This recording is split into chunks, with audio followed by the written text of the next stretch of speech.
Hey, back today with a new lens actually that I just got, which is a Sigma 30mm 1.4. And this lens actually has been recently discontinued. They've come out with a brand new 30mm 1.4.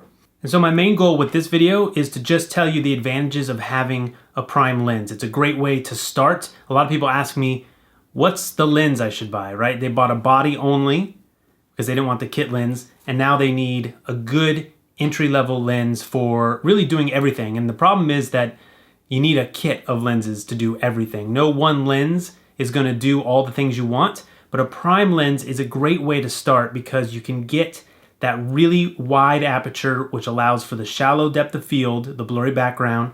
It allows for extra light being brought in to the camera because you have that large aperture, and it's nice and sharp. This lens has been out since I think 2005, and it has been a really popular lens in the APS-C format cameras. So like I'm shooting here on a Canon 60D, and this is a T2i that you're seeing it attached to here.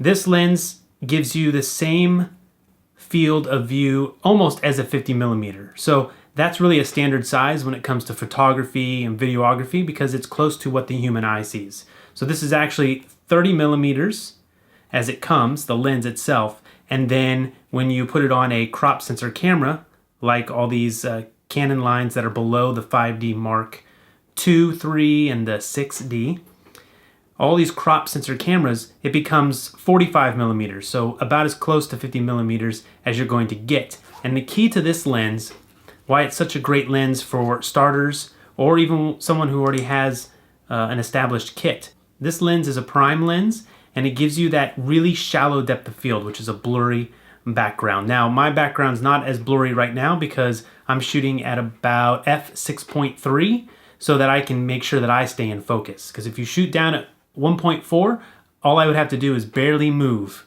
and I would be out of focus. With 6.3, I have a little bit more room. So the background's still gonna be a little blurry, but this is not a filmic scene. You know, this is just me talking in front of the camera, showing you a lens. I want the lens and the camera to both be in focus while I'm talking to you, as well as my face. So this lens does allow you to go down to 1.4. And the other major advantage to having a lens that opens up an aperture that wide is that it lets in a lot of light. So even more important than that shallow depth of field that you're gonna get, the blurry background, the lens I'm using now on the 60D is a Sigma 18 to 50mm 2.8 to 4.5, and you can check the links in the description of this video for all the gear that I'm using in this video.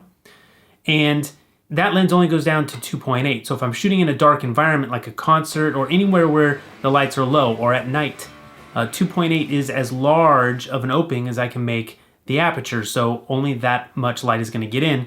A 1.4 lens is going to allow that much more light into the camera, and so you get a better low light image, because otherwise you really only have the ISO to adjust, and that is an artificial digital process that is making the sensor more sensitive to light. So you want it to be done optically, natively, whatever you want to call it, through the lens, okay?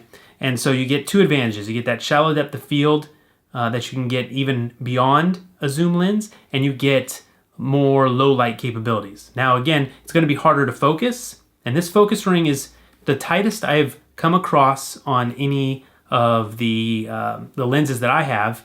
It feels real stiff, but the good thing is you're not going to knock it out of focus, especially when you're focusing on real critical subjects, right? Where your depth of field is just a really shallow, you know, if my nose is in focus and my ears are out of focus because I'm shooting at 1.4, I'm not going to be able to move the camera and have this go out of focus on me. So I do like it for that reason.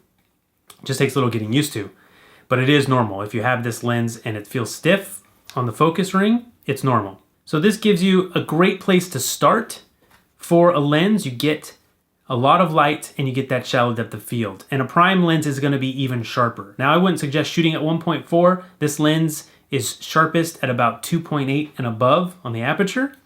But if you need 1.4, it's there for you.